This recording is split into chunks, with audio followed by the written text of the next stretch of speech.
ब्रह्मजाय नमः स्वाहा स्वाहा ओम नमः श्री भागवती सुपुत्राय नमः स्वाहा स्वाहा ओम नमः श्री प्रभु योगेश्वराय नमः स्वाहा स्वाहा ओम नमः श्री योग स्वरूपिणे नमः स्वाहा स्वाहा ओम नमः श्री योगाचार्याय नमः स्वाहा स्वाहा ओम नमः श्री योग मार्तंडाय नमः स्वाहा स्वाहा ओम नमः श्री ब्रह्मणेशाय नमः स्वाहा स्वाहा ओम नमः श्री ब्राह्मण कुल कमल दिवाकराय नमः स्वाहा स्वाहा ओम नमः श्री ब्रह्म स्वरूपिणे नमः स्वाहा स्वाहा ओम नमः श्री जगद्गुरवे नमः स्वाहा स्वाहा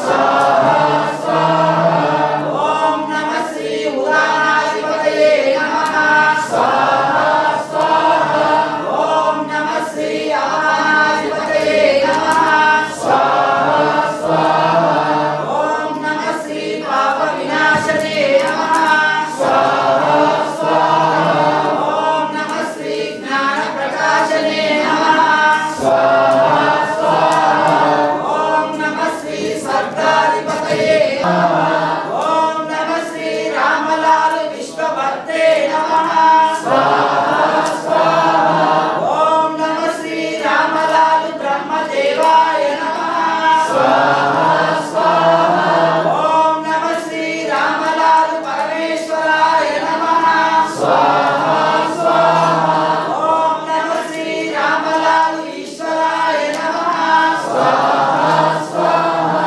ओम नमः श्री रामलाल जगदीश्वराय नमः स्वाहा स्वाहा ओम नमः श्री रामलाल महादेवाय नमः स्वाहा स्वाहा ओम नमः श्री रामलाल रामाय नमः स्वाहा स्वाहा ओम नमः श्री रामलाल कृष्णाय नमः स्वाहा स्वाहा ओम नमः श्री रामलाल सर्वावतार रूपिणे नमः स्वाहा स्वाहा ओम नमः श्री रामलाल जगत्कर्ते नमः स्वाहा स्वाहा ओम नमः श्री रामलाल जनार्दनाय नमः स्वाहा स्वाहा ओम नमः श्री रामलाल विश्वेश्वराय नमः स्वाहा स्वाहा ओम नमः श्री रामलाल पुरुषोत्तमाय नमः स्वाहा स्वाहा ओम नमः श्री रामलाल मुलककल्पतये नमः स्वाहा स्वाहा ओम नमः श्री रामलाल मुलकमलपतये नमः स्वाहा स्वाहा ओम नमः श्री रामलाल मुलकजीवनाय नमः स्वाहा स्वाहा ओम नमः श्री रामलाल विष्णुरूपाय नमः स्वाहा स्वाहा ओम नमः श्री रामलाल शिवाय नमः स्वाहा स्वाहा ओम नमः श्री रामलाल चतुर्वेदराय नमः स्वाहा स्वाहा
గురుభవనః గురు పౌర్ణమి సందర్భంగా ఆశ్రయానికి పౌర్ణమి కోసం ఇచ్చేసిన మీ అందరికీ కూడా మన గురుదేవుల యొక్క సంపూర్ణ అనుగ్రహం ఆశీస్సులు ఉండాలని ప్రార్థిస్తూ సభని ప్రారంభించడం జరుగుతాం. ఉదయం మీకు గోరు పాము యొక్క ప్రాముఖ్యత ఆవశ్యకత మీకు అమ్మవారు చెప్పడం జరిగింది. సో అటువంటి పరవడి దినాన మనం అందరం ఇక్కడ రావడం, ముఖ్యంగా ఆధ్యాత్మికమైన విషయాల్లో మనం ముందుకు వెళ్ళడానికి అందరి సౌదేవులుగా గురుదేవుల యొక్క ఆశీస్సులు మనకు అవసరం కాబట్టి వారిని స్మరించుకుంటూ వారి అనుగ్రహాన్ని ప్రార్థిస్తూ ఈరోజు పౌర్ణమి ప్రవేశాన్ని పర్వాన్ని స్టార్ట్ చేస్తాము. గురు పౌర్ణమి అనేది పాత భగవానుడి యొక్క జయంతిగా పరిగణించబడుతుంది. మరియు దత్తాత్రేయుడు గారు ఈ రోజును 3 రూపాలతో ప్రకటితమై తన యొక్క నిజ స్వరూపాన్ని అందరికీ తెలియపడుతుంది. కావున ఏ రూపంలో ఉన్నటువంటి గురువు అయినా ఈరోజు ఆయన వందనీయుడు, పూజనీయుడు. సో ఇప్పుడు మనకి ఎదురుగుండా ఈ జ్ఞానాన్ని అందించిన మహానుభావుడు సద్గురు చంద్రరావు మహారాజు. కాబట్టి వారికి మనస్ఫూర్తిగా కొత్తగా అంజలి ఘటిస్తూ మనం అందరూ కూడా ఈ ప్రోగ్రాన్ని స్టార్ట్ చేద్దాం. పోతే ఈరోజు సాయంత్రం 6 గంటలకి 6:30కి మన దగ్గర నుంచి అలవాటు ప్రకారం మనం ప్రతి సంవత్సరం ఆనవాయితీగా చేస్తున్నటువంటి గ్రామంలో శోభాయాత్ర గురుదేవులందరినీ తీసుకెళ్ళి అందరికీ మొన్న జరిగిన రథయాత్రలాగా మనం కూడా గురుదేవుల్ని ఇక్కడ గ్రామంలో చూపించి వారి యొక్క ఆశీస్సుల్ని గ్రామస్తులందరికీ అందించడానికి ప్రయత్నం చేస్తున్నాం. సో కావున ఇప్పుడు ఈరోజు సత్సంగం అయిపోయిన తర్వాత మీరు అందరూ భోజనాలు తీసుకొని రెస్ట్ తీసుకొని సాయంత్రం 6 మాత్రం దయచేసి అందరూ రెడీగా ఉన్నారు. ఇలా వాళ్ళకి కావాల్సిన ఏర్పాట్లు మన పిల్లలు చేస్తారు. కాబట్టి అందరం కలిసి వెళ్దాం. రాత్రికి మామూలుగా పౌర్ణమి ప్రోగ్రాం నడుస్తుంది. బహుశా వాళ్ళ అవకాశం ఉంటే 2 ఉపదేశాలు కూడా జరగవచ్చు. ప్రయత్నం చేద్దాం. నాకు గురుదేవులు శక్తి ఇస్తే అది కూడా చేద్దామని అనుకుంటున్నాం. సో గట్టిగా చెప్పాలంటే గురు పౌర్ణమి చేసుకోవాలంటే మనం సత్కరించుకోవడం. ఎందుకంటే గురుదేవులు మన లోపలనే ఉన్నారు. మనం బయట నుంచి చూసుకున్నాం, శరీరంలో గురువు కావాలి, అది కాదు, మన లోపల ఉన్నాడు. కాబట్టి ముందుగా మనం లోపల ఉన్న గురువుని తెలుసుకుని ఆయన సాక్షాత్కారం పొందడానికి ఇది తరుమైన సమయం. ఎందుకంటే ముందుగా మనకి తెలియకపోవడం, అంటే గురువు లోపడే ఉన్నాడు అనే విషయం తెలియనప్పుడు మనం బయటగా స్వరూపాన్ని చూసి ఆయన గురువుని దేవుడిని చేస్తున్నాం. అది ఎక్కడికి తీసుకెళ్ళాలంటే మన లోపల కూర్చుని ఉన్నటువంటి స్థితిలో అయినటువంటి గురువుని గురించి తెలుసుకోవడానికి ఉపయోగపడుతుంది. నిజమైనటువంటి ప్రార్థన సాధన అది కేవలం గురువులు కానీ లేక గురువులు కానీ వాటి నుంచి దర్శించి మనం అనుకుంటే అది చేసే ప్రయత్నం పూర్తిగా సఫలీకృతం కాదు. ఎవరైనా సరే దాని నుంచి లోపలికి వెళ్ళడానికి ప్రయత్నం చేయడానికి అయినప్పుడే అది పూర్తిగా సఫలీకృతం అవుతుంది. మనకి కావలసినటువంటి జన్మ రాహిత్యం లేక అన్ని మోక్షం మనం సాధించడానికి అది కొద్దిగా మనం గుడికి వెళ్ళి దేవ చేయడం చేయండి. మన ప్రపంచంలో కోరుకున్న కోరికలు తీర్చుకోవడం కావాల్సినకి మనం దొరుకుతుంది. కానీ నిజమైనటువంటి ఈ మనసు ఈ జన్మకి వచ్చినటువంటి అవసరం ఏమిటంటే అసలైంది నీవు ఎవరో తెలుసుకోవడం. ఆ నీవు అంటే నీవు పరమాత్మ, ఆ పరమాత్మ నీలో ఉన్నాడు. అది తెలుసుకునే విధానాన్ని మనకి చంద్రాలు అందరికీ గురుదేవులు అందించారు. అది పొందడానికి మనం శాయదక్కుల ప్రయత్నం చేస్తూ మన తోవలో నడుస్తున్నాం. కాబట్టి ఈ మార్గాన్ని దయచేసి ఈడ్చిపట్టకండి. అందని వాళ్ళు చాలామంది ఉన్నారు, కొన్ని కోట్ల మంది. అందిన వాళ్ళు బహుకొద్ది మంది. వీళ్ళు కూడా దాన్ని అశ్రద్ధ చేస్తే చాలా నష్టపోతారు. వినస్థితి అంటే ఆ జరిగే ప్రమాదం ఎంత గొప్పదంటే మాటల్లో చెప్పడం మహీ.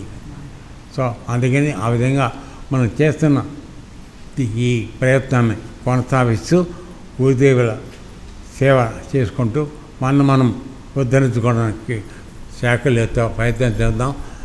మీ అందరూ కూడా సహకరించి ఈ ఫలితాన్ని పొందాలని మనస్ఫూర్తిగా కోరుకుంటున్నాం. శ్రీ గురుభ్యో నమః. ఎందరో మహానుభావులు, వారందరికీ వందనాలు. త్యాగరాజు పొద్దున ఈ కీర్తన మాటి మాటికి గుర్తుకు రావటం మొదలుపెట్టింది. ఎందుకంటే ఈ గురు మార్గం దొరకటం కష్టం, సాధించటం కష్టం, అలాగే అందులో నిలబడి చివరిదాకా ఉండటం అంతకంటే కష్టమని మనం భ్రమపడుతూ ఉంటాం. ఆ మహానుభావులందరూ కూడా మనకి సులువైన మార్గాలు ఎన్నో విధాలుగా మనకు చెబుతూనే ఉన్నారు. కానీ మనం ఏంటంటే దాని మీద దృష్టి పెట్టకపోవటం వల్ల మనకి ఇది కష్టంగా మారుతున్నది. దృష్టి ఎందుకు పెట్టలేకపోతున్నామంటే రెండు రకాలుగా మనుషులు వింటారు. శ్రవణము, ఇంకొకటి వినటం అంటారు. వినటం వినదగునెవ్వరు చెప్పిన, ఊరికి వింటూ ఉంటాం. గురువు చెప్పిన మాట కూడా మామూలుగా ఏదోలే, ఏం పర్వాలేదులే అనే దృష్టితోటి వింటాం. అలా జరుగుతుంది, తప్పు కాదు.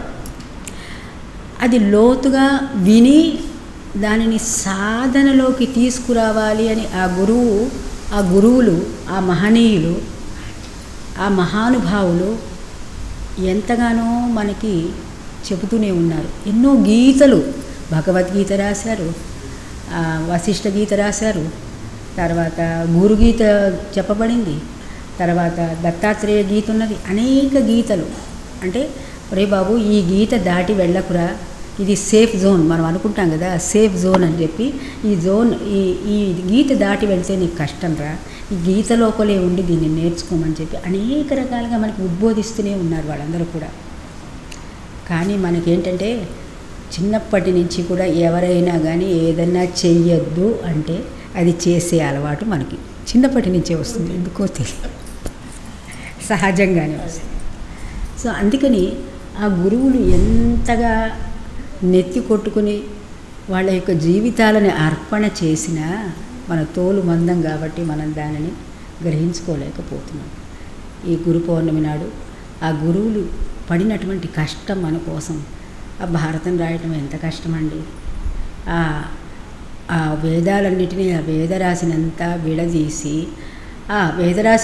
ఆయన చాలా సంతోషపడ్డట. వ్యాస భగవానుడు పుట్టినరోజు కదా ఇవాళ, ఆయన గురించి స్మరించుకుందామని చెప్పి ఆయన వేదాలన్నీ చక్కగా ఋగ్వేదం, యజుర్వేదం, సామవేదం, అధర్వణ వేదం అని చక్కగా అన్నిటికీ చక్కగా విభజించి మానవాళికి అందించి చాలా సంతోషపడ్డట. అమ్మయ్య, ఈ ప్రజలందరూ కూడా ఈ వేద మార్గాన్ని అనుసరించి సుఖశాంతులతో ఉండారు అని అనుకున్నాడు. ఆయన ఒక్కడు కూడా వేదం చదవకపోవటం, ఎవరో నోటికో కోటికో ఎవడో కాస్త నోరు తిరిగిన వాడు ఆ వేదం చదవటం జరిగింది. సరే, ఆయన ఏమనుకున్నాడంటే, అరే బాబు, ఈ వేదాలు వీళ్ళు చదవలేకపోతున్నారు. అది అయిన తర్వాత ఆయన వేదాలు ఎవరు చదవలేకపోవడం చూసి ఆయన బాగా దుఃఖించడం మొదలుపెట్టాడు. వేదవ్యాసుడు, కృష్ణద్వైపాయనుడు అంటారు ఆయనని, వైశంపాయనుడు అని కూడా అంటారు. ఆయనకు ఆ పేరు వైశంపాయనుడు.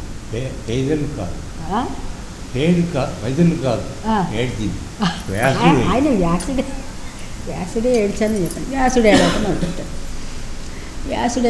మొదలెట్టి మళ్ళీ నారదుడు వచ్చాట. నారదుడు వచ్చి, ఎందుకయ్యా ఏడుస్తున్నావు, నువ్వు చాలా లోకోపకారం చేశావు కదా, ఈ వేదాలన్నీ వేదరాశి మామూలా, దాన్ని అంతా చక్కగా విభజించి అందరికీ అందించావు కదా అంటే, అవునయ్యా అందించాను, కానీ ఒక్కడు కూడా దాన్ని నోరు తిరగక చదవటం లేదు, అసలు దాని వంకే చూడట్లేదు, ఏం చేయమంటావు, నేను చేసిన పనంతా కూడా వృధా అయిపోయింది కదా. ఆయన గుండెలు కొట్టు, అంటే ఎంత కష్టపడి రాస్తామండి, ఏదైనా రాయాలంటే ఎంత కష్టం. సో వృధా పోయింది కదా అని ఏడ్చట. అయితే సరే అయితే అప్పుడు నారదుడు అన్నట, అయ్యా నువ్వు వేదరాశి రాసావు, అదంతా సంస్కృతంలో ఉంది, కొద్దిగా పండితులు మాత్రమే దాన్ని చదవగలరు, అర్థం చేసుకోగలరు, కాబట్టి నువ్వేం చేయంటే వీటిని కథ రూపకంగా పురాణాల కింద విభజించి రాయి, అప్పుడు ప్రజలు సంతోషంగా దాన్ని అంగీకరిస్తారని చెప్పారు. సరే, వేదవ్యాసుడు మళ్ళీ పూనుకున్నాడు. మీకు హిమాలయాలకు వెళితే అక్కడ మానా అనే ఒక ప్రదేశం వస్తుంది. ఆ మానా దగ్గర ఈ వ్యాసుడు రాసినటువంటి మహాభారతం, ఆ గ్రంథాలు, ఆ పర్వతాలంతా కూడా ఇట్లా అది నిజంగా పుస్తకాల రూపంగా ఉంటుంది, పుస్తకాల్లాగా పెద్ద పెద్ద గ్రంథాల్లాగా కనపడుతుంది అక్కడ కొండలన్నీ కూడా. అదంతా వ్యాసుడు బదరి పెట్టాం మన అనే ప్లేస్లో అది కొట్టింది. అక్కడ వేదవ్యాసుడు కూర్చుని రాస్తూ ఉంటాడని ఆయన ఈ పురాణాలన్నీ రాస్తున్నప్పుడు అక్కడ సరస్వతి నది పెద్దగా చక్కగా శబ్దం చేస్తూ ప్రవహిస్తూ ఉండేదిట. ఆ శబ్దానికి నాకు డిస్టర్బెన్స్ వచ్చేసి ఆ సరస్వతి దేవిని నువ్వు ఇంక నుంచి ఇంత శబ్దం చేయొద్దు, ఇక్కడ నేను రాసుకోవాలి కాబట్టి దానికి డిస్టర్బెన్స్ అవుతుంది, అంతర్వాహినిగా నెమ్మదిగా లోపల నుంచి ప్రవహించు అని అన్నట సరస్వతి దేవిని. అందుకని ఆవిడ మనకి అంతర్వాహినిగా సుషుమ్న నాడిలో మనకి అన్ని జీవాలలో, అలాగే ఈ గంగా యమున సరస్వతి అంటే సరస్వతి భూగర్భంలో నుంచి అడుగు నుంచి ప్రవహిస్తూ ఉంటుందని చెబుతారు. అంటే ఆమె ఆ జ్ఞానము లుప్తమైపోయి లోపలికి వెళ్ళిపోయింది. అంటే ఎవరైనా కావాలంటేనే అది బయటకు వస్తుంది. ఈ జ్ఞానం అని జ్ఞాన సరస్వతి అనేది మన లోపలికి వెళ్ళిపోయి మన లోపలికి లేదా భూగర్భంలోకి, ఇది కూడా దీనిని కూడా క్షేత్రం అంటారు కాబట్టి దీనిని కూడా భూమి అంటారు, ఘటము అంటారు లేకపోతే. సో ఇందులోకి వెళ్ళిపోయిందని చెప్పారట. సరే, వేదవ్యాసుడు మళ్ళీ సరస్వతి దేవిని కామ్గా ఉండమని చెప్పాడు. అల్లరి చేయకండి, పిల్లలకి చెప్తూ ఉంటాం కదా మీరు నేను రాసుకోవాలి అల్లరి చేయకండి, అట్లాగే ఆవిడకి అల్లరి చేయొద్దని చెప్పాడు. చెప్పిన తర్వాత సరే ఆవిడ నెమ్మదిగా ప్రవహించడం, లోపలికి వెళ్ళిపోయి ప్రవహించడం, భూగర్భంలో ప్రవహించడం మొదలుపెట్టింది. అయిన తర్వాత సరే మళ్ళీ ఈయన అష్టాదశ పురాణాలు నానా కష్టపడి వాటన్నిటినీ చక్కగా ప్రజలకందరికీ అర్థమయ్యేటట్టుగా వాయు పురాణం అని లేకపోతే ఏంటి పురాణాల పేర్లు 18 పురాణాలు, 18 ఆ పురాణాల పేర్లు వాయు పురాణం, అదేంటి శివపురాణం, విష్ణు పురాణం, అదేంటి గరుడ పురాణం, ఇలా 18 రకాల పురాణాలు ఉన్నాయి. అదేంటి స్కంద పురాణం, ఇలా 18 రకాల పురాణాల కింద చక్కగా కథల రూపంలో అందరికీ అర్థమయ్యేటట్టుగా అందరికీ కలిపి ఆ వేదాల యొక్క సారాంశాన్ని ఈ పురాణాలలో చొప్పిస్తూ రాశాడు ఆయన. పురాణాలు రాసిన తర్వాత పాపం ఆయన ఊపిరి పీల్చుకున్నాడు. అమ్మయ్య, నేను ఈ పురాణాలు ప్రజలకు అందరికీ అందించాను కదా, వీళ్ళు సుఖశాంతులతో ఉండి చక్కగా ఈ పురాణ పఠనం చేసుకుని వాళ్ళ జీవితాన్ని చక్కగా మంచి గమ్యం వైపు పరమాత్ముడి వైపు మరల్చుకోగలరు కదా అని ఆయన 2 రోజులు విశ్రాంతి తీసుకున్నాడు.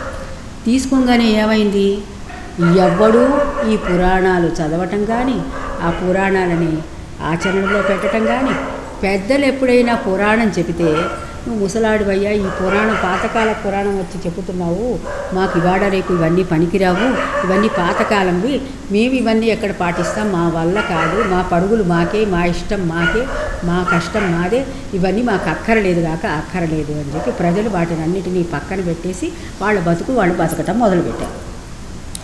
మళ్ళీ వ్యాసుడికి దుఃఖమే, మళ్ళీ ఏడుస్తూ కూర్చునేటప్పటికీ మళ్ళీ నారదుడు ప్రత్యక్షమయ్యాడు. మళ్ళీ కళ్ళు తుడిచాడు వ్యాసుడికి. ఎందుకయ్యా ఏడుస్తున్నావు, అష్టాదశ పురాణాలు రాయటం అంటే మామూలు మానవుడికి అవుతుందా, నువ్వు ఆ సాక్షాత్తు పరమాత్ముని స్వరూపానివే, ఎందుకు నీకు ఇంకా దుఃఖం కలగాలి, పరమాత్ముడు కూడా మన కోసం దుఃఖిస్తాడు, ఆయన దుఃఖం వేరే మన దుఃఖం వేరే, అది ఎలాగో తర్వాత చెప్తా. సో అలా దుఃఖించేటప్పటికి అప్పుడు నారదుడు ఎందుకు ఇట్లా దుఃఖించద్దు, నువ్వు కృతకృత్యుడివయ్యావు, అంటే నువ్వు చేయవలసిందేదో చేసావు, ఇంకా ఎందుకయ్యా ఏడుస్తావు, ఆ ప్రజలు వినటం లేదు, నా పురాణాలు ఎవరు వింటలేదు, ఎవరు చెప్పుకోవటం లేదు, దాన్ని సాధించటం లేదు, ఆచరణలో పెట్టలేదు అని చెప్పి వేదవ్యాసం నేను అందుకని నాకు మళ్ళీ దుఃఖం కలుగుతుంది, నేను చేసిన పని అంతా వృధా అయిపోతుందేమో అనే ఒక దుఃఖంతో నేను తల్లడిల్లుతున్నానన్న. అంటే అప్పుడు నారదుడు మళ్ళీ అన్నాడు, సరే ఇది కూడా వాళ్ళ కష్టంగా ఉందన్నావు కదా, ఇంకా కాస్త సులభతరంగా పంచమ వేదం, 4 వేదాలు అన్నీ క్రోడీకరించాలి కదా, పంచమ వేదం అని మహాభారతాన్ని రాయండి. సరే మళ్ళీ ఆయన కూరుకున్నాడు పాపం, గణపతి సహాయం తీసుకుని మహాభారతాన్ని మళ్ళీ అంటే ఎల్లకాలము త్రికాలాలలో అన్ని యుగాలలోకి సరిపడేటట్టుగా మానవుడి యొక్క దాన్ని ఏమంటారు దురాశ లేక దురహంకారం ఏ విధంగా అతన్ని పతనం చేస్తుందనే ఉద్దేశంతో దుర్యోధనుని హీరోగా పెట్టి ఆ మహాభారతాన్ని రచించడం జరిగింది. సరే మహాభారతం కూడా రచించిన తర్వాత కూడా చాలామంది దానిని ఆకళింపు చేసుకోలేకపోయారని, తర్వాత కృష్ణలీలలు భాగవతంలో ఉన్న కృష్ణలీలలు రాస్తే నీకు స్వాంతన కలుగుతుందని చెప్పిన తర్వాత భాగవతం కూడా ఆయన రాయటం జరిగిందని చెబుతారు. అప్పుడు ఇంకా తర్వాత ఆయన ముక్తి పొందాడని కథ. అయితే ఈ కథలో నేను చెప్పదలిచింది ఏంటంటే, జ్ఞానులు మన పరంపరలో అచలపీఠంలో ఉన్నటువంటి గురువులు చంద్రయారులు చివరిగా అంటే మాకు జ్ఞానోపదేశం చేసినటువంటి చంద్రయారులు గారు, ఆయన అంతకుముందు మనకు ఆశ్రమాలు ఉండేవి కాదు అచలపీఠంలో. అంటే ఒక మన వారికి కన్నడ ప్రదేశం కాబట్టి మన పరమ గురువులైనటువంటి హనుమానార్యుల వారికి తెలంగాణలో ఆయనకి ఎక్కడ ఆశ్రమం లేదు. పరమేష్ఠి గురువు అయినటువంటి రామానందుల వారికి ఆశ్రమం ఉండేది, ఆశ్రమం ఉన్నది. మేము బెంగళూరులో ఉన్నది. అయితే ఈ వీరికి చంద్రయ్య అయితే హనుమాన్జీ వారు ఏమన్నారంటే, అయ్యా మన గురువు గారికి ఆశ్రమం ఉన్నది బెంగళూరులో ఉన్నది కదా, మనకు తెలంగాణలో మన ప్రజలందరికీ కూడా సౌకర్యంగా ఉండేందుకు మనకు ఆశ్రమం ఉండాలి అని పాపం ఆయన తన సొంత భూమిని కొంత అప్పగించి శిష్యులకి దీన్ని ఆశ్రమంగా నిర్మాణం చేద్దామని ఆయన శతవిధాల ప్రయత్నం చేయటం జరిగింది. అయితే నాకు మా చంద్రయారుడు గారి ద్వారా తెలిసింది అంటే కుటుంబీకుల ద్వారా తెలిసింది ఏమిటంటే, ఆ శిష్యుడు దానిని తెలియకుండా గురువుకి తెలియకుండా కొంత స్వలాభానికి అమ్ముకుని ఆశ్రమాన్ని నిర్మాణం చేయక దుర్వినియోగం అమ్ముకుని దాన్ని ఎటు కాకుండా ఆశ్రమానికి సరిపడకుండా ఆ భూమిని ఇప్పుడు ఇవాళ రేపు లాంగ్వేజ్లో కబ్జా చేశారు. చేసేటప్పటికి పాపం వీళ్ళకి ఏమైపోయిందంటే, వీళ్ళ పరిస్థితి కూడా హనుమాన్జీ గారి పరిస్థితి కూడా చాలా దిగజారటం వల్ల తిరిగి ఆ భూమిని, ఆ మిగిలిన భూమిని వీళ్ళు కొనుక్కొని అందులో ఒక చిన్న ఇల్లు కట్టుకుని వాళ్ళు చివరిదాకా ఉన్నారని విన్నాను. అంటే అక్కడ హనుమాన్జీ గారు అక్కడ ఆశ్రమం లేకపోవటం వల్ల మన అచల పీఠానికి ఎంతో కష్టంగా ఉంది, భక్తులందరూ ఇళ్లల్లో పూజలు పెట్టుకోవటానికి నానా ఇక్కట్లు పడుతున్నారని చెప్పి ఆయన తన బాధని చంద్రయారుల దగ్గర వ్యక్తం చేయటం జరిగింది. ఆ విధంగా చంద్రయారులు హనుమాన్జీ వారి తర్వాత వీరు ఎప్పుడైతే పీఠాధిపత్యం తీసుకున్నారో వీరికి అప్పటి నుంచి ఎలాగైనా ఈ ఆశ్రమ నిర్మాణం చేయాలి అనేటటువంటి ఒక సద్భావన కలిగింది. సరే, అయితే ఆ రోజుల్లో చంద్రయారుడు గారు మిర్యాలగూడలో ఉండేవాళ్ళు. మిర్యాలగూడలో శిష్య పరంపర దగ్గర ఒక 200 మంది దాకా ఆయనకి శిష్యులు ఉండేవాళ్ళు. అయితే ఇళ్లల్లోనే పూజ పెట్టేవాళ్ళు. అంత బీద బిక్కి చాలా అంటే ఏదో అంటారు, తిండికి వెళ్తే అదేంటి ఏదో అంటారు గుడ్డి గడిలాగా ఉండేది. ఏదో అట్లా సంసారాలు ఈడ్చుకొస్తున్నటువంటి కుటుంబాలు అవన్నీ కూడా. కానీ పాపం వాళ్ళకి జిజ్ఞాస మాత్రం ఉండేది. అందుకే నేనేంటంటే వాళ్ళకి ఇబ్బంది కలగకుండా ఉండటానికి ప్రతి ఇంటింటికి గడపకి వెళ్ళి ఈయన ఈ జ్ఞానోపదేశం చేశారు. అంటే ఇప్పుడు ఏ విధంగా వేదవ్యాసుడు అన్ని వేదాలు క్రోడీకరించడం, అలాగే అష్టాదశ పురాణాలు రాయటం, మహాభారతం, భాగవతం, ఇంత నిర్మాణం ఆయన చేపట్టాడంటే ఎంత బరువు ఎత్తుకున్నాడో ఒక్కసారి ఆలోచించండి. అలాగే చంద్రయారులు ప్రతి గడపకై తొక్కి, అమ్మా మీరు పౌర్ణమి ఈరోజు మీ ఇంట్లో పెట్టవచ్చునా, దయచేసి మీ ఇంట్లో ఈరోజు పౌర్ణమి పెడతారా అని చెప్పి ఇల్లు అడిగి వారందరూ మాకు కుదరదని చెప్పడం, దాంతో ఇంకో ఇంటికి వెళ్ళటం. ఆ రోజుల్లో టెలిఫోన్ సౌకర్యాలు కూడా ఉండేవి కాదు. సో ఎవరైనా పున్నమి మా ఇంట్లో జరుపుతామంటే ఆయనకి పరమానందంగా ఉండేది. సో ఆ పున్నమి జరుపుతామనగానే మళ్ళీ అందరి శిష్యులకి పేరున కబురు పంపేవాడు. ఆ ఇళ్ళ దగ్గర ఉన్నటువంటి మనుషులకి, ఫలానా వాళ్ళకి సత్యనారాయణ గారికి మీరు చెప్పండి, శ్రీహర్రావు గారికి మీరు చెప్పండి అని చెప్పి కబురు పెట్టి వాళ్ళందరినీ కూడా ఏకీకృతం చేసి ఆ పున్నమిని జరిపేవాడు. ఒక పున్నమి జరిగిందంటే ఆయనకి మనం స్త్రీల మాటల్లో చెప్పాలంటే అదేంటి శిశువు జన్మ ఎత్తడం అన్నంత కష్టపడేవాడు ఆయన. ఆ విధంగా కష్టపడ్డాడు. సో ఆ విధంగా కష్టపడటం వల్ల ఆయన ఎట్లాగైనా సరే ఆశ్రమ నిర్మాణం చేయాలనేటటువంటి ఒక గట్టి దృఢ సంకల్పం ఆయనకి ఏర్పడటం జరిగింది. సరే, ఆయనకి సంకల్పం అయితే ఉంది, కానీ ఆయన శిష్యులందరూ కూడా చాలా చిన్నపాటి ఉద్యోగస్తులు. అందుకని ఆయన తనకున్న దాంట్లోనే కొంత వెనకేస్తూ వచ్చి ఆశ్రమానికి స్థలం కొనాలనే భావనతోటి చాలా కష్టపడి ఏ శిష్యుడు ఎవరైనా ముందుకొస్తే అతనికి ఈ సొమ్ము అప్పచెప్పి ఎలాగైనా కొంత స్థలం ఊరి చివరైనా సరే కొనాలని చాలా ప్రయత్నాలు చేయటం జరిగింది. ఆ విధంగా చాలా సొమ్ము కూడా ఆయన కోల్పోవటం కూడా జరిగింది. ఆయన శిష్యుల దగ్గర కోల్పోవటం కూడా జరిగింది. ఆ విధంగా ఆయన అష్ట కష్టాలు పడి ఈ జ్ఞానజ్యోతిని ముందుకు తీసుకొచ్చాడు. జ్ఞానజ్యోతిని ఈ పరంపర నడవాలంటే ఇప్పుడు మనకు ఒలింపిక్స్లో మీకు చూస్తారో లేదో, ఒలింపిక్ దాన్ని ఏమంటారు, టార్చ్ని మ్యాంటల్ని పట్టుకుని అది మళ్ళీ ఒకళ్ళకొకళ్ళకి అందిస్తారు. అదేవిధంగా ఈ పరంపర నిలవాలి అంటే కనుక ఆ పరంపరకి ఎవరైతే కర్తలై ఉంటారో ఆ జ్ఞానజ్యోతి ఆరకుండా మళ్ళీ ఇంకొకళ్ళకి పూర్తిగా అదే విధంగా అర్పణ చేసి మళ్ళీ దానిని భావితరాలకి అందజేయవలసి ఉంటుంది. సో ఆ విధంగా చంద్రయానులు అనేక కష్ట నష్టాలు, అనేక బరువైనటువంటి భారాలు తలనెత్తుకుని మొత్తము తెలంగాణ ప్రాంతమంతా తిరుగుతూ, అలాగే మిర్యాలగూడ ప్రాంతం అంతా తిరుగుతూ అనేక మంది శిష్యులతోటి ఎంతో శిష్యగణంతో అవస్థ పడటం అంటే ఏంటి, అక్కడ ఆర్థికమైన బాధలు కూడా ఒక పౌర్ణమి పెట్టాలంటే దగ్గర ఒక 500 రూపాయలు వెచ్చించేటటువంటి శక్తి ఎవరి దగ్గర ఉండేది కాదు. సో ఆయన ఆ విధంగా కష్ట నష్టాలు పడుతూ ఎప్పుడైతే కొద్దిగా ఆర్థికంగా నిలదొక్కున్నటువంటి శిశువు దొరకంగానే ఆయన విపరీతంగా ఆనందపడిపోయేవాడు. అమ్మయ్య నాకు కాస్త స్వాంతన చిక్కుతుంది అనేటటువంటి దృష్టికి వచ్చేవాడు. సో ఆ విధంగా ఆయన ఆశ్రమ నిర్మాణం చేయాలి అనేటటువంటి ఒక తీవ్రమైనటువంటి ఒక దుగ్ధతోటి తన శరీరాన్ని సాధించడం జరిగింది. మక్తంపూర్లోకి వచ్చి ఆయన చివరి సమయంలో కూడా ఆయన మక్తంపూర్లో ఉన్నటువంటి గ్రామ ప్రజలందరికీ కూడా తను అనుమతి ఇచ్చినటువంటి మమ్మల్ని పరిచయం చేసి తర్వాత ఇంకా కొంతకాలం ఆయన ఉండి ఈ ఆశ్రమ నిర్మాణాన్ని కూడా కన్నులతో చూద్దామని అనుకున్నాడు.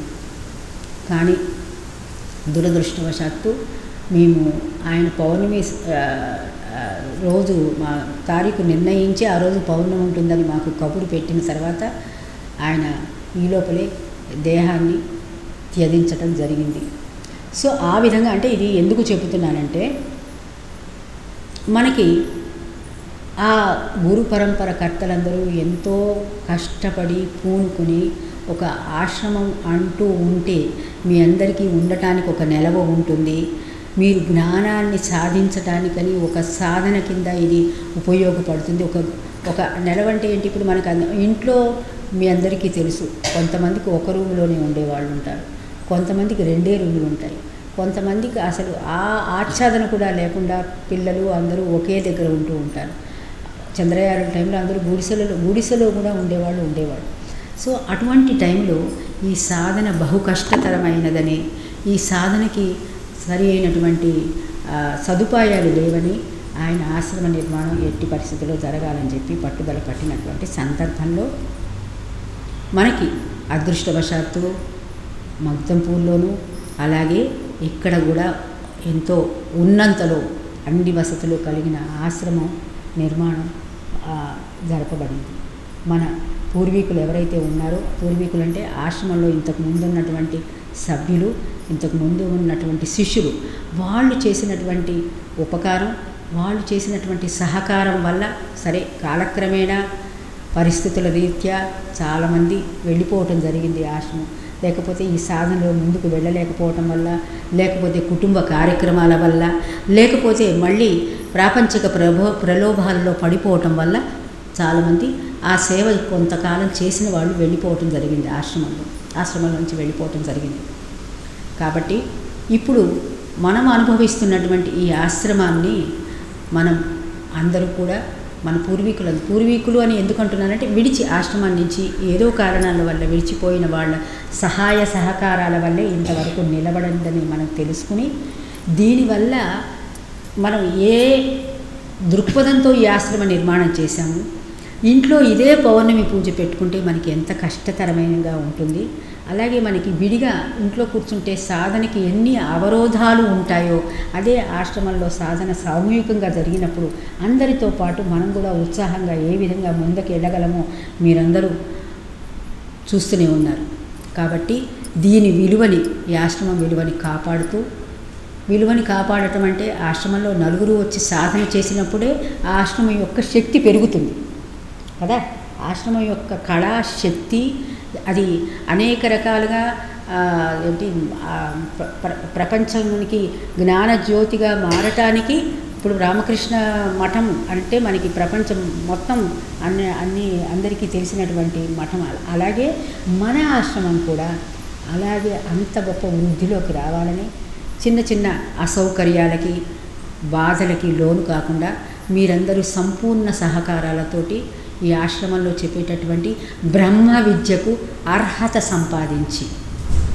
సంపాదించి మామూలు ప్రాపంచికమైనటువంటి విషయాల జోలికి వెళ్లకుండా ఈ ఆశ్రమాన్ని 10 ఎల్లకాలం యుగ యుగాలుగా నిలబెట్టేటటువంటి సత్తా మీ అందరికీ ఆ పరమాత్ముడు ఇవ్వాలని, ఆ గురు పరంపర మీకు అందరికీ కూడా ఆ శక్తి ఇవ్వాలని కోరుతూ, అలాగే మీరు కూడా దీన్ని నిర్లక్ష్యం చేయకుండా ఆశ్రమంలో వీలైనంత వరకు వచ్చి ఇక్కడ సాధన చేస్తుంటే మీరు సాధనలో ఎంతో ముందుకు వెళ్ళగలరని మేము ఉన్నంతకాలం ఆశ్వాసన కల్పిస్తాం.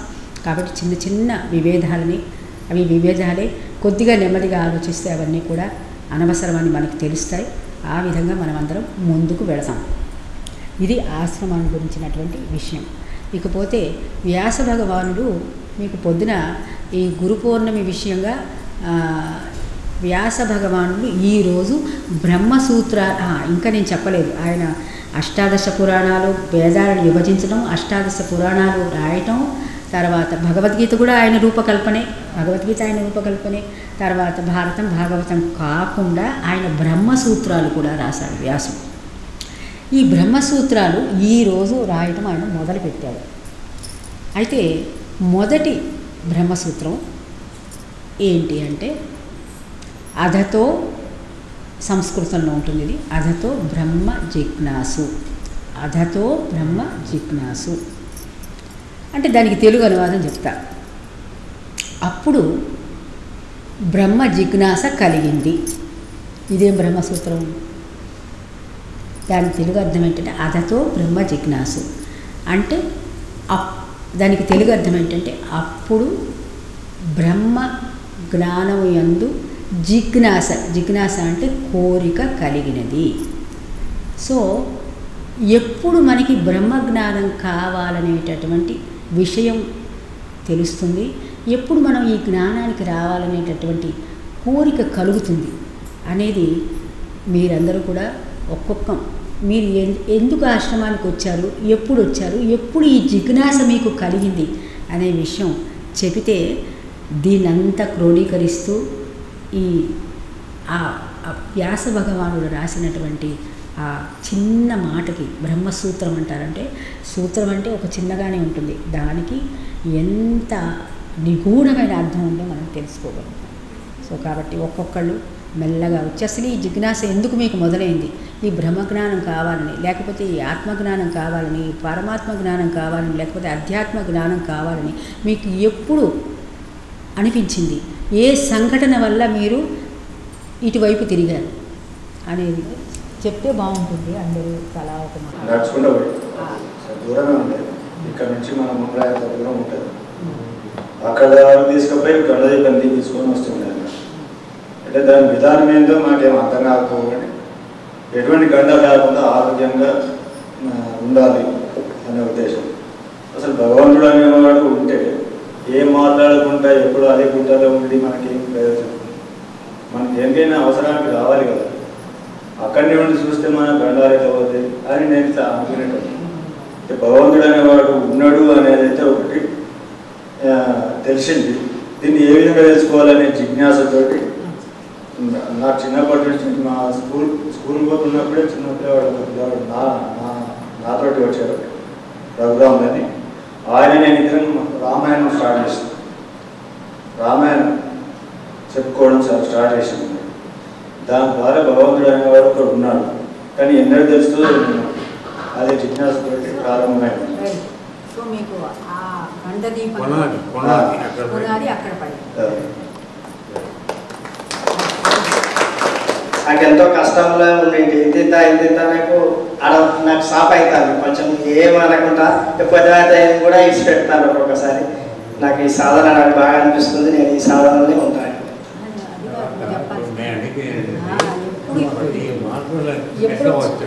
నేను చిన్నప్పుడు నుంచి భయాలు ఏమైనా చేస్తే పోదు వాళ్ళందరూ పడుకోగానే మా తలపెట్టగానే నేను వెళ్ళిపోయి సభతులలో పోయి అంటే భయాల కడగ ముందు అట్లా నాకు ఒక ప్రాంతం ఏ దేశం ఇస్తే అది కూడా నేర్చుకొని కూడా ఆడినాం.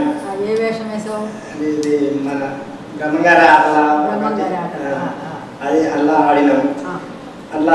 అట్లా కూడా నేను అలా పోయిపోయి ఒక శంకరయ్య ఉంటాయని అట్లా ఈ భయాలకు పోకు ఆడుతుండ్రా నేను గురుగారి గారిని చూపిస్తానంటే ఆయన వచ్చి మన గురుగారు శంకరయ్య ద్వారా వచ్చి గురుగారు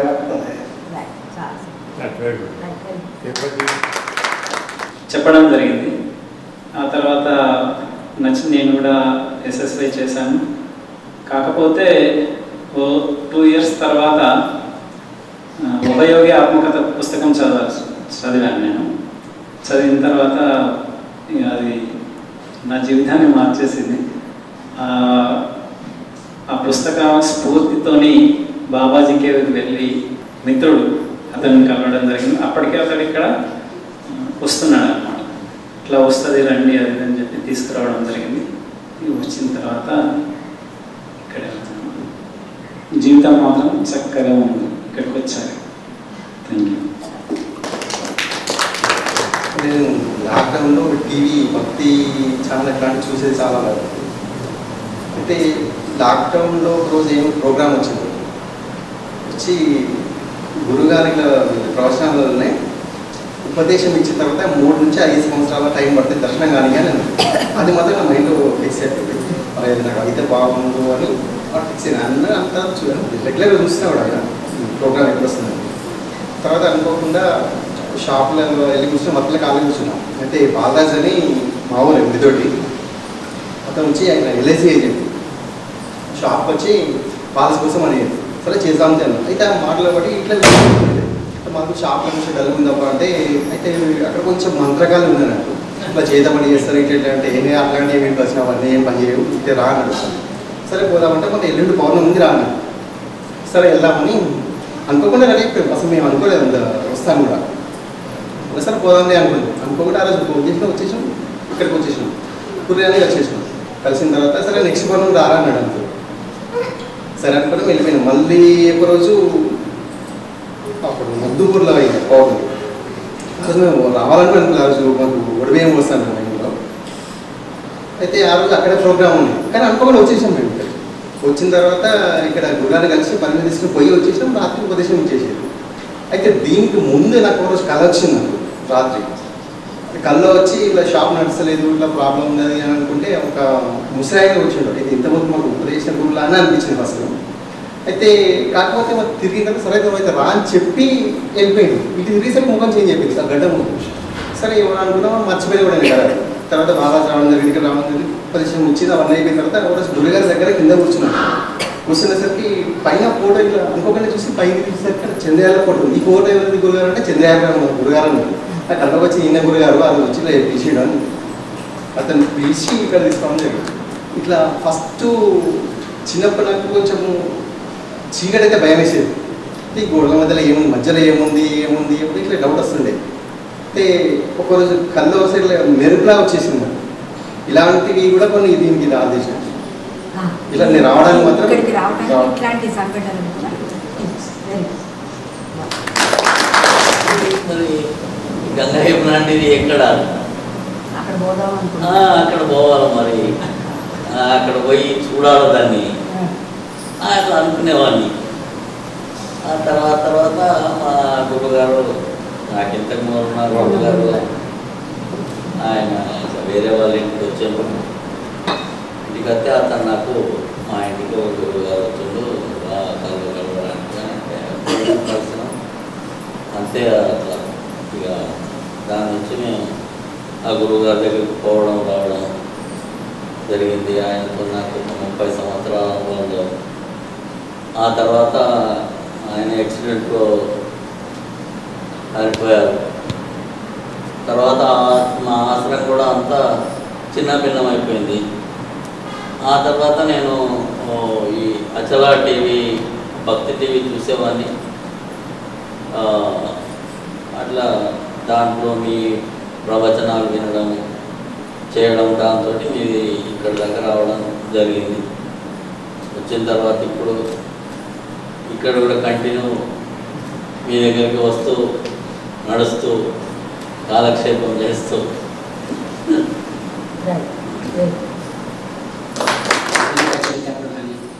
మామూలుగా ఫ్రెండ్స్ కలిసినప్పుడు కానీ పంటల మీద కానీ గుట్టలలో కానీ సో కళ్ళు మూసుకొని ధ్యానాన్ని శివనామం స్మరణ చేసుకుంటారు. ఆ తర్వాత అప్పుడప్పుడు మా ఇంట్లో నాన్ వెజ్ వండేటోళ్ళండి. సో నాన్నగారితో కూడా చాలాసార్లు చెప్పిన కోడింగ్ వచ్చేది నాన్నగారు, అది హింస పాపం కలుగుతుంది అని చెప్పేవాళ్ళు. ఇక కాలక్రమంలో కొన్ని సంవత్సరాల ఈ జ్ఞానం కూడా నేను మర్చిపోయినా.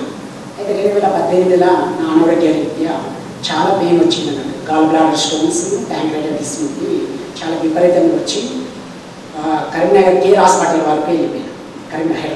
హైదరాబాద్ కేర్ హాస్పిటల్ వరకు వెళ్ళిపోయి అలా కోమలోకి వెళ్ళిపోయాను.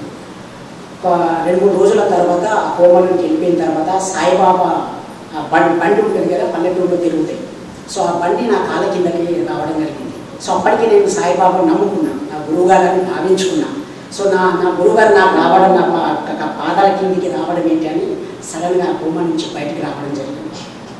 సో అప్పుడు ఆ కిక్ అనేది, ఆ 2-3 గంటల కిక్ అనేది, ఆ కిక్కు చాలా, ఆ పెయిన్ నాకు తెలిసి రాలేదన్నట్టు. ఆ కిక్కు కొరకు నేను పుస్తకాలను చదవడం ప్రారంభించిన. ఏంటిది, ఆత్మ వేరైంది, బాడీ వేరైంది అన్నట్టు. సో అది తర్వాత నేను తెలుసుకున్నాను నా జీవితంలో. అంటే ఆ పుస్తకాలు చదవడం వల్ల సో ఆత్మ ఈ బాడీ వేరుంది, దీని కొరకు నేను అన్వేషించడం జరిగింది.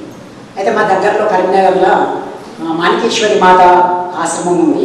సో అక్కడ పోయి నేను సేవ చేయడం జరిగింది 6 నెలల వరకు. అప్పటికే 1 మంత్ 2 మంత్స్ కరోనాకు ముందు, సో 1 మంత్ బిఫోర్ సమాధి అయినట్టు తెలిసింది అన్నట్టు. అయితే అమ్మగారితో, అంటే గురుమాత మాణికేశ్వరి మాతతోటి నేను మొదలుపెట్టుకున్నాను, నాకు సజీవ గురువు కావాలి, నాకు ఈ బ్రహ్మ విద్య నాకు ఏమాత్రం నాకు తెలియదు. సో సజీవ గురువు కావాలని రోజు, అంటే ప్రతి సెలవు దొరికినప్పుల్లా నేను వచ్చి ఆశ్రమంలో సేవ చేసుకుంటూ ఇక నాకు మొదలుపెట్టుకుంటే కొన్ని అంటే 6 నెలల తర్వాత అమ్మగారి స్వయంగా కళలు వచ్చిందన్నట్టు. అప్పటికి నేను మన భగవద్గీత ఆ లెసన్లు నేను వినేవాడిని. సో అమ్మగారు, అరే నువ్వు వస్తున్నావు అని నీకు ఉంది కదా, నువ్వు వస్తే మళ్ళీ ఎక్కడికి పోవద్దు, ఇక నా దగ్గరనే ఉండాలి, ఇక నువ్వు ఏడికి పోవద్దని మా అమ్మగారి మాటలు నాకు వినబడ్డాయి కళలు. సో తర్వాత 1 మంత్ 2 మంత్స్లో భాస్కర్కి ఫోన్ చేసి, అన్నా మరి ఇట్లా నేను వస్తున్నా అంటే, నేను వచ్చి ఇక్కడ ఉపదేశం తీసుకోవడం జరిగింది. సో ఇది నా జీవితంలో జరిగిన స్టెప్. Thank you. నాగపూర్ దగ్గర మేము జాబ్ చేస్తుండగా ఒక మేస్త్రి ద్వారా తెలుసుకోవాలన్నమాట. ఎవరికి సింహాచలం గురువు గారు, ఆయన పేరు శివానంద స్వామి. ఆయన అక్కడ ఆశ్రమం నిర్మించారు. అక్కడికి వెళ్తే ఏమైనా అవకాశం దొరుకుతుంది కదా అని నేను ఆలోచించుకున్నాను అనమాట. అయితే నేను అక్కడికి వెళ్ళకముందే ఆయన నా స్వప్నంలో వచ్చారు. అక్కడికి వెళ్తే సేమ్ ఆయనే, నా కళ్ళ ఎవరు వచ్చారో ఆయన, నేను చూడలేదు, ఫోటో కూడా చూడలేదు, సేమ్ ఆయనే. అని నేనేం హాస్పిటల్ వెళ్ళాను అక్కడికి. నాకు ఏదైనా ఇలాగా మీరు చెప్పినట్టుగా ఇటువంటి ఏదైనా ఒక మంచి తావు కలుగుతుంది కదా, అంటే ఈ మూలమైన అంశం ఏదైనా దొరుకుతుంది కదా, అసలైన పట్టుకోవడానికి. అంటే మీరు అప్పుడు చెప్పారు కదా, ప్రసంగం చెప్పారు కదా యూట్యూబ్లో, మీరు అన్నమయ్య శ్లోకాలు పాడుతూ మీరు చెప్పారా, నాకు అది కోళ్ళకి ఎక్కిందనమాట. గురు తిరిగిన దొంగ గురువునే భాగం. ఇటువంటివి ఎవరు చెప్తారు, ఆ మూలంలో ఉంది, అది ఎవరు చెప్తారు, ఈయన అన్నమయ్య శ్లోకాలు బాగా చెప్తున్నారంటే ఈయన దగ్గర ఉంది అనేసి నేను అప్పుడు అది పట్టుకున్నాడు. అయితే అక్కడ నాకు అక్కడికి వెళ్ళేటప్పుడు ఆయన అటువంటి ఏం చెప్పలేదు అనమాట. ఉన్నాయని నేను హాస్పిటల్ వెళ్ళాను. కాకపోతే వెళ్ళటం రావటం జరిగేది. ఆ తర్వాత సాయిబాబా టెంపుల్ కూడా ఫ్యామిలీతో కలిపి వెళ్ళడం, మళ్ళీ అర్థం వచ్చేటప్పుడు వాళ్ళు అలాగే సొంతంగా కూడా చూసేవారు. అడగబదులు కంటే ఎక్కువ ఎక్కడంటే అది శ్రీపాద శ్రీ వల్లభ స్వామి కానగపూర్లో ఆయన నిర్మించారు అనమాట. తెలుగు వాళ్ళు వెళ్తే అక్కడ అవకాశం ఉంటుంది ఉండడానికి. అయితే కొన్నాళ్ళకి ఆయన కూడా పరమైపోయారు. రాజాగ సంప్రదం అని చెప్పేసి బుక్ చదివాను. చదివాక బుక్ ఆథర్ వచ్చేసేసి బెంగళూరులో వాళ్ళది మఠం ఉందని చెప్పేసి దాంట్లో అడ్రస్ ఉంటే ఆ అడ్రస్కు లెటర్ ద్వారా కమ్యూనికేట్ చేశాను. కమ్యూనికేట్ చేస్తే అక్కడ నుంచి ప్రత్యుత్తరంగా వాళ్ళు సమాధానం కూడా ఇచ్చారు. అలా ప్రత్యుత్తరాల్లో కూడా నేను మీ దానికి అక్కడికి రావాలని చెప్పేసి అనుకుంటున్నానని చెప్పి చెప్తే వాళ్ళు దానికి అడ్రస్ ఎలా రావాలో వాళ్ళు అక్కడ లెటర్ ద్వారా సూచించారు. ఆ అడ్రస్ తీసుకుని బెంగళూరు ఫస్ట్ అంటే అక్కడికి వెళ్ళాను. వెళ్ళాక అక్కడ పరమహంస సచ్చిదానంద యోగేశ్వర్ గారు జీవ సమాధి చెందుతున్నారు. అప్పటికి వాళ్ళ శిష్య పరంపరలో శిష్యుడు వచ్చేసేసి తను అక్కడ గురువు గారి గురించి వివరించి చెప్పారు. అండ్ ప్రాణాయామం కూడా అక్కడ ఎస్పెషల్ ప్రాణాయామమే నేర్పించేవాళ్ళు. ప్రాణాయామం ఎలా చేసుకోవాలో కూడా తను నాకు నేర్పించారు. డిగ్రీ తర్వాత దాన్ని అలా చేసుకుంటూ కొన్ని రోజులు అక్కడ ఉన్నాను. ఆ తర్వాత మళ్ళీ డిగ్రీ కంప్లీట్ చేశాక కొద్దిగా ఈ చదువులో ఉండేసేసి కొద్దిగా ఆధ్యాత్మికానికి కొద్దిగా దూరంగానే ఉన్నానని చెప్పేసి అనొచ్చు. తర్వాత డిగ్రీ కంప్లీట్ అయ్యాక ఎల్ఎల్బిలో జాయిన్ అయ్యాను. ఎల్ఎల్బి కంప్లీట్ అయ్యాక మ్యారేజ్ తర్వాత శ్రీ ఉద్యోగాసన కూడా కొద్ది కాలం చేయడం జరిగింది. అది తర్వాత కూడా నా సంప్రదాయంలో కొద్దిగా సాధన కొనసాగించాను. మా ఫ్రెండ్ ఒకతను ఖమ్మం అబ్బాయి, కళ్యాణ్ అనే అబ్బాయి లేదన్నా ఇక్కడ సిద్దిపేటలో కూడా వెంకటరాణి గ్రామంలో కూడా ఆశ్రమం ఉంది. అక్కడ నేను వెళ్ళేసి వచ్చాను, చాలా బాగా అనిపించింది నాకు అని చెప్పేసి తను అబ్బాయి చెప్పారు. చెప్పాక నేను దాని గురించి పెద్దగా ఆలోచించలేదు. మళ్ళీ ఒకసారి ఏదో సందర్భంలో నా భార్యతో మాట్లాడుతుంటే ఈ విషయం వచ్చేసరికి అబ్బాయి కళ్యాణ్ నాకు అది లింక్ పంపించారా అని చెప్పేసి అడిగాను. ఆ లింక్ పంపిస్తే ఆ లింక్ వీడియో ఆన్ చేయగానే 2 గంటల చిల్లర సంబాట్ ఎక్స్టెండ్ 2 గంటల 14 నిమిషాల నిర్విగల వీడియో ఉంది. అమ్మ ఇంత పెద్ద వీడియో చూడగలనా అని చెప్పేసి కొద్దిగా అనుమానంతో మొదలుపెట్టాను. మొత్తంగా వీడియో చూశాను. వీడియో చూసి చూడగానే ఆశ్రమానికి ఉన్న వాళ్ళ మొబైల్ నెంబర్స్ ఇచ్చారు. ఆ నెంబర్కు మెసేజ్ చేశాను. దానికి రాత్రి 10:30 అప్రాక్సిమేట్ మెసేజ్ చేస్తే ఇమీడియట్గా చూసుకొని ఆశ్రమం నుంచి భాస్కర్ నాకు అంటే అప్పుడు భాస్కర్ అని చెప్పేసి తెలియదు, ఆశ్రమం నుంచి రిప్లై ఇచ్చారు. తర్వాత ఇమీడియట్గా మేము రావాలనుకుంటున్నామని సరే రేపు రండి అన్న అని చెప్పేసి చెప్పారు. నెక్స్ట్ డే ఈవినింగ్ ఇక్కడికి చేరుకున్నాము. చేరుకున్న తర్వాత గురువుగారు ఆరోగ్యం బాగాలేదు, సరే మీకైతే ఒకసారి కల్పిస్తానని చెప్పేసి కల్పించారు. గురువుగారిని కలిసాము. ఎస్పెషల్లీ దీంట్లో ఇక్కడికి రావడానికి ఎక్కువ జరిగింది ఏంటంటే నా భార్యని కారణం అని చెప్పేసి చెప్పవచ్చు. తను ఇన్సిస్ట్ చేసింది. యాక్చువల్లీ నా సాధన నేను చేసుకుంటున్నాను, వచ్చేప్పుడు కూడా సర్లే వెళ్ళాక ఒకవేళ తనకి ఇస్తే తనకి ఇప్పిద్దాము, ఉపదేశం ఇప్పిద్దాం, తన సాధన తను చేసుకుంటుంది, నాది నేను చేసుకుంటానని చెప్పేసి దృక్పథంతో ఇక్కడికి రావడం జరిగింది. తీరా వచ్చాక లేదు ఇద్దరికి కలిపి ఇస్తామని చెప్పేసి అంటే సర్లే తీసుకున్నది తీసుకుందాం, నా సాధన నేను చేసుకుంటాను, తన సాధన తను చేసుకుంటాననే భావనతో తీసుకున్నాను. సాధన ఉపదేశం తీసుకోవడం జరిగింది. తీసుకొని సాధన సరే చేస్తున్నాం కదా, తనతో పాటుగా మళ్ళీ నేను చేయకపోతే మళ్ళీ ఆమె నన్ను ఒక గంట చూస్తానని భయం వేసి సరే అని చెప్పేసి నేను ఈ సాధన కొద్దిగా సాధన చేస్తున్నాను. అప్పుడైతే నాకు సర్లే మామూలుగా చేస్తున్నాం కదా అనే ఒక భావన, ఒక సర్లే చేస్తున్నాం అనేసే ఉండే ఒక రకమైన చిన్న అంటే నాదే నేను చేసే సాధన పెద్దది, ఇది ఇందులో ఏముంటుంది అని ఒకటి రకమైన భావన అయితే ఉంటే లేటర్ ఇక్కడికి ఆ సాధన కంటిన్యూ చేయడముతో పాటుగా కొన్ని రెగ్యులర్గా ఫ్రీక్వెంట్గా మ్యాక్సిమం రావడం జరిగింది. అందులో అర్థమైంది ఏంటంటే నేను నేర్చే విద్యతో పాటుగా అన్ని విద్యలు కూడా ఇందులో ఉన్నాయని చెప్పేసి నాకు అవగతం అయింది.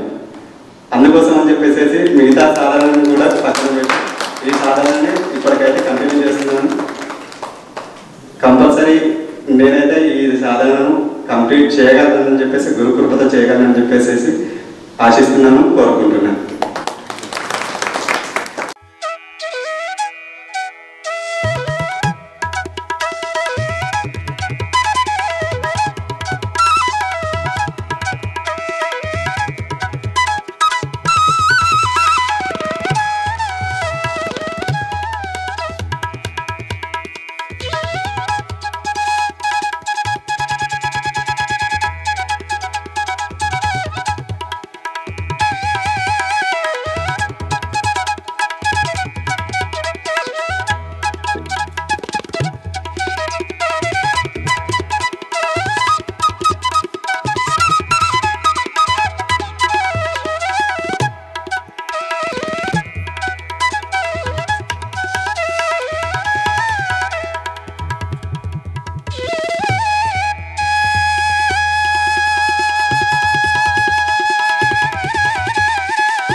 నడవజాలము కృష్ణ నడవజాలము నడవజాలము కృష్ణ నడవజాలము లక్ష్మీ నడవజాలము నడువ నడువులు తడబడము కృష్ణ నడవజాలము కృష్ణ నడవజాలము కృష్ణ నడవజాలము కృష్ణ నడవజాలము కృష్ణ నడువ నడువులు తడబడుచుండెను కృష్ణ నడువ నడువులు తడబడుచుండెను.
దిగంబర అవధూత సుందర దిగంబర దిగంబర చంద్రార్ మహారాజ్ కి మంగళము నీకు మహనీయ దేవా మంగళము నీకు చంద్రార్య విశ్వాస రెండు భక్తి విశ్వాస భక్తి రెండు భక్తి